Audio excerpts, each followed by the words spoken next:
All right, alhamdulillahi wassalatu wassalamu ala rasulillah wa ala alihi wa sahbihi wa man wala. Welcome to this conversation. It's been a long time since we didn't post a how I learned Arabic or how, a conversation, a discussion about Arabic. So in this discussion, we are going to talk about my dear friend and brother, Spanish roots, Andalusian as well, my brother Abu Adam. We are going to be talking about the dangers of translation and why you must learn Arabic. And of course, the experience is that since we both are upcoming, or since we both are, newcomers to Islam in some way, in the sense that, at one point we were in practice in Islam, even though our parents were Muslim, and we had to, based on our own experiences, had to, learn about Islam and seek answers through learning and actually reading, not through, just getting information from our parents. Since that's the case, then we will share some experiences related to translations and how did that cause perhaps certain misunderstandings in our understandings of Islam and so on. So I would like to welcome Al-Akh Abu Adam. Assalamu alaikum wa rahmatullah. Wa alaikum assalam wa rahmatullah. First of all, I'd like to say that it is a pleasure for me to be here in your platform. Brother, for those who don't know, Brother Muhammad Al-Andalusi is my brother. We actually come from the same city. My mother is Spanish and his mother is Spanish. My father is from West Africa and his father is from West Africa. So we both are half Spanish, half West African, and we both stopped practicing Islam. I actually stopped believing in Islam when we were youths, and then we had to discover Islam, as he just said. And one of the things that we had to force ourselves to learn is the Arabic language. But not only that, Islam in itself, but one of the reasons that we became, this is actually something else that we have in common. We are students of the Deen, and our passion is to study the Deen, actually. And he's a brother that I feel I can talk to him about anything. I can talk to him about Arabic, about studying the Deen, about anything. So it's really it's really my pleasure to be here. And the reason we're doing this is because we feel that a lot of young Muslims in the West go through the same struggles that we went through. So they try to access the Qur'an, they try to access the Sunnah, but some of the translations contain some weird things that they're not able to understand, and they don't have the tools to access the sources. And the message that I want to get across is that you can never compare, like, reading the words of Allah subhanahu wa ta'ala and the words from of the Prophet alayhi salatu wasalam. You can never compare that to reading a translation. And in fact, some translations are actually misleading. So this is a topic that Muhammad and me have spoken about in the past sometimes. And I think it would be interesting to for some people to get some tips out of this video on how to improve their relationship, their direct access to the Quran, Yeah, definitely tips and even some light on the subject, because I think a lot of the times it's just spoken about on a very surface level where they say, oh yeah, Arabic is the key to understand the Quran and Sunnah, and it stays there, and it sounds very cliche, like, okay, yeah, it's the key. I know if I learn Arabic, I will understand better, but I don't think you actually realize how much you will understand once you learn the Arabic language. And it's interesting that you were saying about understanding the words of Allah Azza wa Jal directly. Because the thing is, a lot of people, they find, they are content with understanding the translation, But the thing is that you don't even realize that even Arabs and even people who learn Arabic, not even the average person, but scholars as well, they don't find 100% contentment just by reading the words of the Quran directly, rather from reading the tafsir as well. Yeah. Because a lot of the things, the Arab itself, the alim itself, himself, he doesn't understand. And a lot of the times, Allah would descend ayat, and the Sahaba would ask the Prophet ﷺ what it meant, and they are the most Arab of Arabs. So, so the fact that a lot of tafsir are not translated, and if they are translated, you find them a lot. For some reason, it's always summarized. It's always summary of Tafsir ibn Kathir in Arabic. And the thing is, when you use just one ayah, and I understand, people would want to do summaries because it's like literally it would probably take you, I would say 5 or 10 years, unless somebody's just paid for that, like do this 10 hours a day for the next 3 years. But it's literally, big size books, and it's maybe 20 of them. So I understand that to translate all of that, it will be a big challenge. But yeah, that's just rebounding on what you were saying. So Yeah. so what would you like to share with us today, Adam, Well, in terms of this subject? yeah, it's interesting that you mentioned tafsir, because just this morning after suhoor, I was reading. I was actually trying to find some information on one verse specifically, because I've seen a lot of people like quoting verses from the Quran and saying that this verse has a mistake, or a scientific mistake, or all this stuff that they say. And it's funny because I've been checking some of the tafsir that have been written for centuries, like Tafsir al-Baydawi. Then you have Az-Zamakhshari, which is a linguistic tafsir, but you need to be aware because his aqidah was Mu'tazili. But anyhow, from a linguistic perspective, it's a good tafsir. And it was funny for me to see that some of these concerns that people and criticisms that people are bringing about the Quran are actually solved and replied by scholars around 1,000 years ago. And it is a shame, I believe, that people still are having trouble with these issues. Particularly, I was reading something about, when Allah speaks about as-sama, and the translation says as-sama, I mean the sky or the heaven, whatever they say. But there is a difference, because in the Arabic language, sama is whatever you will see above, whatever you have above. So there is actually one classical dictionary called by Ibn Faris called Maqayis al-Lugha, where he says that as-sama, the al-asl, as-sin, wal-mim, wal-waw, the root sin, mim, and waw, from which the word sama comes, yadullu ala al-ulu, indicates whatever you have above. So even the Arabs were using this word for the ceiling of the house. So when Allah says as-sama, he's talking about everything above, like, for example, all the universe, including, But when people translate the sky, in English, when you think of the sky, you think of the clouds where the rain is coming, and that's why these are the kinds of things that people start thinking that the Quran contains mistakes, or the conceptualization that the Quran does about the universe is wrong. And it's not wrong, actually. The thing is that it was not revealed in English. I mean, translations are good to have, some sense of the meaning, obviously, and the message. But if you want to get closer to why Allah is using this word in this context and this word in this context, and you have a problem like this and you want to solve it because you think there's something you don't understand.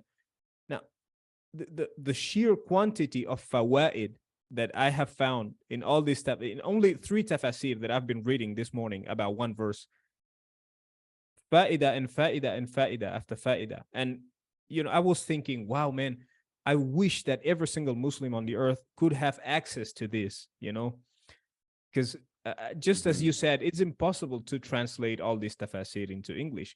And if you think about it, there is no need in some sense, because you can read a translation of the Quran, some short tafsir, But if you want to go further, or if you want to have access to everything, then you can just learn the Arabic language. I mean, Muslims have been learning the Arabic language, and a lot of Muslims have a limiting belief. Like, they say, I'm not an Arab. The fact of the matter is that some of the most important grammarians in the history of Islam were not Arabic, which is they were Farsi or from other places, which Yeah. it's an irony. But not only that, compilers of hadith, Imam Muslim al-Naisaburi, he was from Nishapur. Imam al-Bukhari, he was from Bukhara. So our history destroys that limiting belief, because some of the heavy weights that we've had in the history of Islam were not Arabic. So that's not an excuse at all. I just wanted to say, maybe you can share something about it, also from your experience. When I Yeah, I wanted started to comment reading, on. Oh, go on. yeah, I just wanted to say that when I started reading translations of the Quran into Spanish, which is my language, and also in English, I found that some of the expressions and words that they use do not convey the original meaning. So if you have some experience and you want to share, I'll be happy to hear it. Well, for me, it was just the first time I opened the Quran. I remember when I had that burst of iman, and I wanted to start reading the Quran and so on. For me, it was as simple as opening the Quran and not understanding it in my own language, in Spanish. That's actually what caused me to want to learn Arabic. I was like, wait a minute, isn't this Spanish? What is incrédulos? So I guess as well, it was, at that time I was maybe, 16? So maybe I didn't have as well but the average person, I don't think you stop anybody in the street, you ask him, what is incrédulos? I don't think they would know either. So that's what actually pushed me to learn the Arabic language. Yeah. What about you said? I had some similar experience when I opened the Surah Al-Baqarah, right? Just the Quran started right there. And it was the Arabic says hudan lil muttaqin, like the Quran is guidance for the people who have taqwa. And the translation said that it is guidance for the timorous, los timoratos in Spanish, which is a word that doesn't make any sense and people don't use it at all. And then it says وَبِالْآخِرَةِ هُمْ يُوقِنُونَ. They have certainty about the hereafter. The translation said that when it comes to the hereafter, that they believe in the posthumous. It was such a weird word, man, that I said, if if God reveals this book so we can understand it, something is really wrong. And this is frustrating because when I when I learned the Arabic language, or when I started learning, actually taqwa, some translations say the fear of Allah, is not actually the fear of Allah. Taqwa includes al-khawf wal-raja. It includes the fear and it includes the hope. It includes actually the word wiqaya, which shares the same root, means protecting yourself. So when the person talks, when the person walks, when the person looks at something, he or she is thinking about what are the consequences of this, because I'm responsible in front of Allah. So that's, if you want to translate it as God consciousness or consciousness of Allah, that's much better, but these are words that are often mistranslated. And the problem is that they give you a wrong meaning, because what Allah is saying is not exactly what you're getting from the translation. And one of the worst things that I found in these translations is that they use Christian terms. Some of these translators have been used to translating the Bible or reading translations of the Bible, and they apply Christian concepts to Islam. And sometimes these concepts have nothing to do with Islam. So as you mentioned, incrédulos, like some translations talk about the kafirun as infidels. And this is a word that Christians have been using for centuries to refer to non-Christians. And actually, al-kafirun, if you go again to the Tafsir and to the books of the Arabic language, you will find that the kafir is the person who rejects the truth or covers the truth, and also the person who is ungrateful. So actually, it's very different when Allah talks about people who reject the truth go into hellfire is very different when you say the infidels will go to the hellfire, because what on earth do you mean by infidels? Who are these people? So, Yeah. and another word is the word jihad. The word jihad has a meaning of exerting yourself, of effort, struggling. And I remember that one of the most famous translation that we had in Spanish said holy war, which is a Christian term. This is actually a term that Christians used to when they were fighting on the Crusades or whatever. Okay, holy war, and they said, "Oh, jihad for these Muslims is the holy war of Islam." So, and this is a lie that has been perpetuated even in the news. And jihad is actually anytime you are making an effort in the cause of the truth. That's jihad. Hadith describes jihad as fighting so that the word of Allah becomes the highest. So these are some of the examples that I can get off the top of my head right now.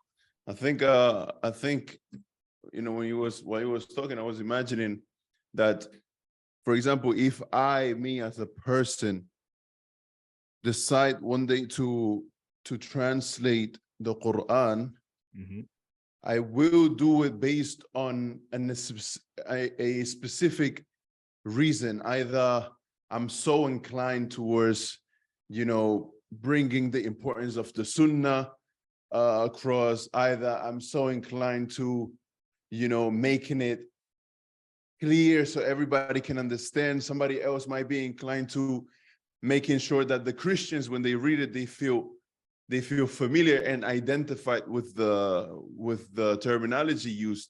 So the thing is that if the person finds contentment in reading these translations, you never know what the intention of that translator was with that translation. Because the same way I can translate to you a sentence, let's say, for example, if let's say there's an ayah that says, وَلَنَبْلُوَنَّكُمْ حَتَّى نَعْلَمَ الْمُجَاهِدِينَ مِنْكُمْ وَالصَّابِرِينَ.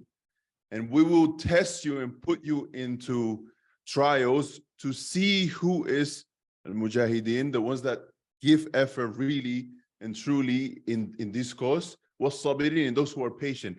Now imagine I'm talking to an audience and I'm talking about the matter of death.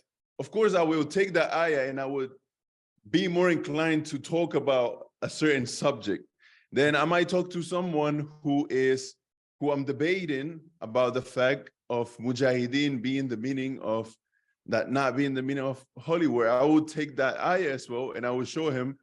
So the thing is that you can take a translation and kind of like put it into any context. But with the tafsir, and the reason why the ulama of tafsir and why the Prophet ﷺ, made dua to Mu'adh to teach him ta'wil al-Qur'an and so on, radiallahu anhu, is so the Muslims, we all go back.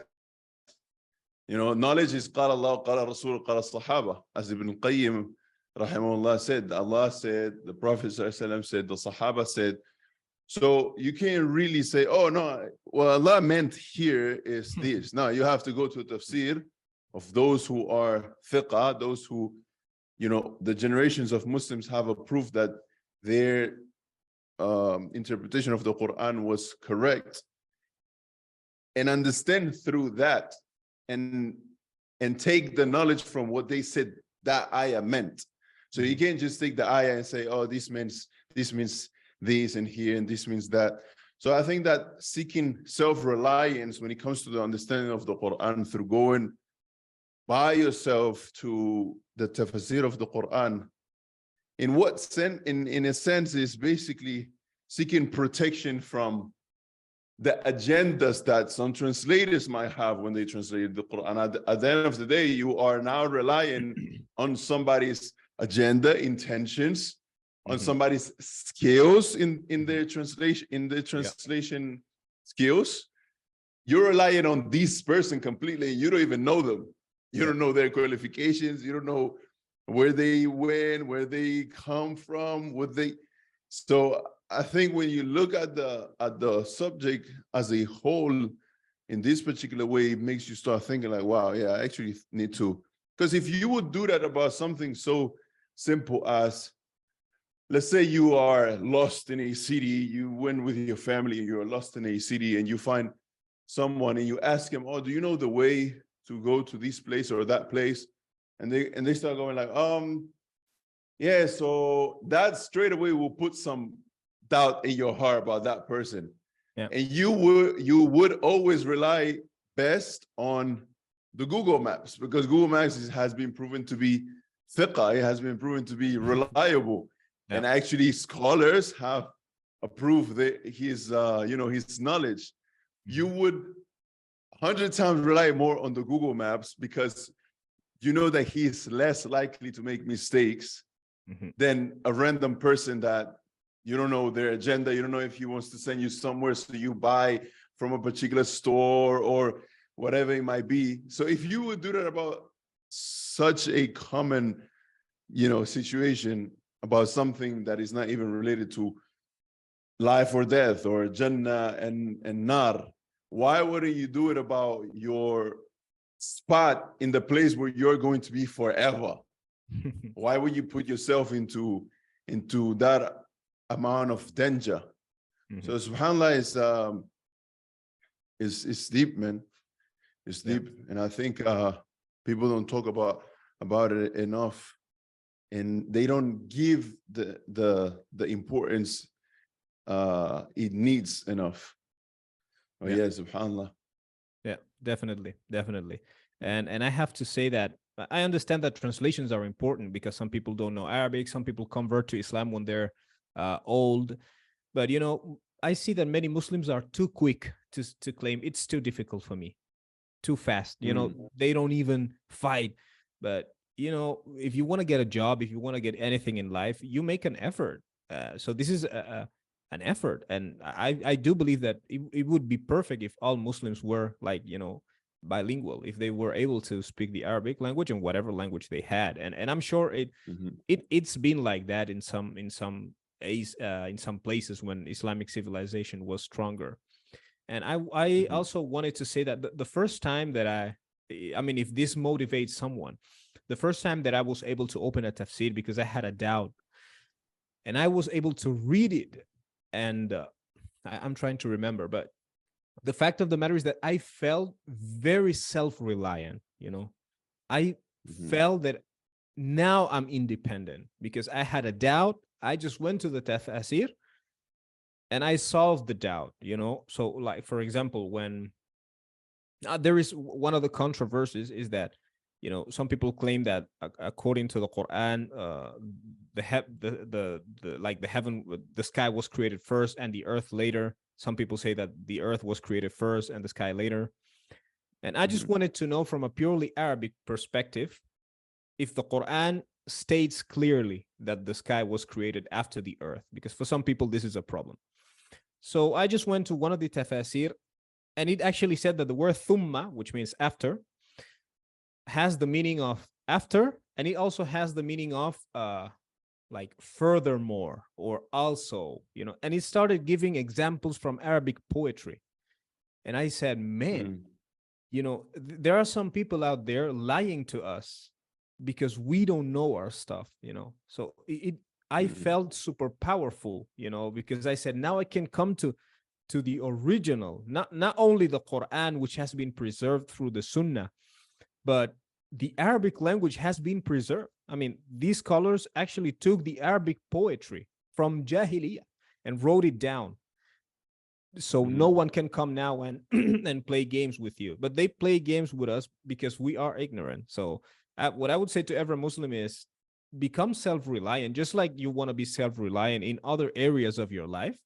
Become self-reliant when it comes to accessing the Quran and the Sunnah and accessing the explanation of the Quran, which is in the books of Tafsir.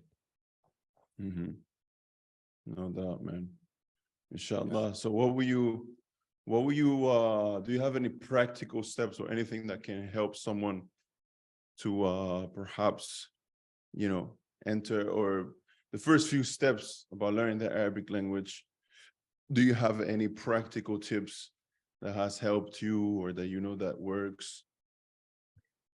Yeah, what I would do is try to find an organized program, because people try to learn from some YouTube videos here, reading some things there, translating, trying to translate with Google Translator some news articles, and Mhm. it becomes a mess, because you're mixing different things, and you never get to nowhere. Okay, so you need a Mhm. system or a program. Try to find a system or a program. And what I would also suggest people, if they want to follow me, my Instagram is Abu Adam, like my name, Arabic, Abu Adam Arabic, and the same thing in TikTok Mhm. at Abu Adam Arabic. And what I do is I try to share daily, every day, one verse from the Quran with the English translation, just one phrase every single day, so that people can become accustomed to expressions. And what I Mhm. would finally suggest is that people go to iispain.com/test. And I have there a personality test that when people take the personality test, the test will give you some advice taken from the Quran and the Sunnah, which is very interesting and people love it. And then, according to your personality type, also, it will tell you what's the best learning method for the Arabic language. I mean, for you to learn the Arabic language. So, what is your Mhm. best learning or your best method to learn the Arabic language based on your personality type? So I think people should just go and try to do that and see what they Mhm. get, because it's the first step to know what you have to do then. So basically, you do the test and answer a few personality questions, Mhm. and based on that, it tells you how to learn. Exactly. How to learn the Arabic, and Mhm. also other things from your personality, some advice from the Quran, what you can work on, and then how to Mm. learn Arabic. So it's a very interesting thing. People really love it. I think it's I think it's actually better than just general advice, because I tend to give the same advice to everyone. Hmm. And one thing that I realized through teaching is that not everything that has worked for me works the best for everyone. Hmm. So I think it's a good way to see, what's your how to learn, basically, how to learn according to your way. Yeah. So Inshallah. okay, I guess we're just gonna, you said I Spain that com/test. I guess we're Yeah. just gonna put the link in the description. And yeah, hopefully I will actually do mine as well. See, according to my personality test. So is there any last few words, yeah, about Adam, that you would like to share in regards of the subject? Yeah. Allah says in the Quran, "Inna ja'alnahu Qur'anan Arabiyan la'allakum ta'qilun." We have made it Hmm. into an Arabic recital so that you may reason, use your aql, your reason, and also understand, so that you may process it. I think that would be an interesting translation. So, Hmm. well, actually, Allah could have made it into Swahili or Spanish so that we can reason. The Hmm. first benefit from this ayah is that it has been made in a human language, or sorry, it has been expressed in a human language so that we can Hmm. understand and reason. However, there's something about the Arabic, because we understand that Allah has chosen this language because of hikmah. And Hmm. some ulama believe that, the Arabs didn't have civilization, they didn't have mobile phones, they didn't have technology, they didn't have artificial intelligence, they didn't have buildings. The only thing they had is language, and they were very proud of the language, and they developed the language a lot. So it makes sense that if God is gonna send us a final message for humanity, that will have to be very complete in its meanings, because it will have to apply to every circumstance. So you can read a translation and get something out of it. The general message of Tawheed, of course, you can get it. But Hmm. when it comes to, you know, this is like an al-bahr al-muhit, as they say in the Arabic. This is the infinite ocean, not infinite, but it's the super big ocean. I don't know how to say the Hmm. expansive ocean. And this is Yeah. exactly what you find when you learn the Arabic. You have so many books at the tip of your fingers now with the apps. For example, I use the app turath.app, and another app I use for tafsir. I just need to put the verse whenever I want to know something, and I get all the tafsir, and I get all the knowledge of hundreds of scholars. Now that has no Mm, price. This has given me an independence as a Muslim. You know, there is mhm. no money in the world that I would pay. Yeah, if someone came and said, okay, I will pay you 20 million, dollars, and you forget about the Arabic, I would say no. Sorry, there is no price. You Correct. know, that's my final Yeah. advice. No, inshallah. Yeah, yeah, I don't have anything else to add. I think the message is clear. والكلام يطول كما هم يقولون, as they say, and in the topic we could talk about it for hours and hours. But adapting to the attention span of people on social media and so on, we will suffice with this amount of information. And for those serious people who actually have watched all the way here, first of all, let me see in the comments, who of those are you? So say something like Islam in Spain, uh, Islam in Spain. What should they say in the comments? It would be interesting to share what they learn about their own learning method when they do the test. I think that would be a good idea. Uh-huh. Yep. Yeah, that would be a good idea. So yeah, Yeah. take the test and then share your main pointers and what you have found, insightful after taking that test. And if it gave you any aha moment that made you say, aha, wow, I didn't know this. And if you learned something new through the test. So yeah, guys, we await your comments, and thank you for watching, and thank you for your time, ya Abu Adam. جزاكم الله خيرا. Jazakallah khairan. وإياكم. والسلام عليكم ورحمة الله. Wa alaikum salam.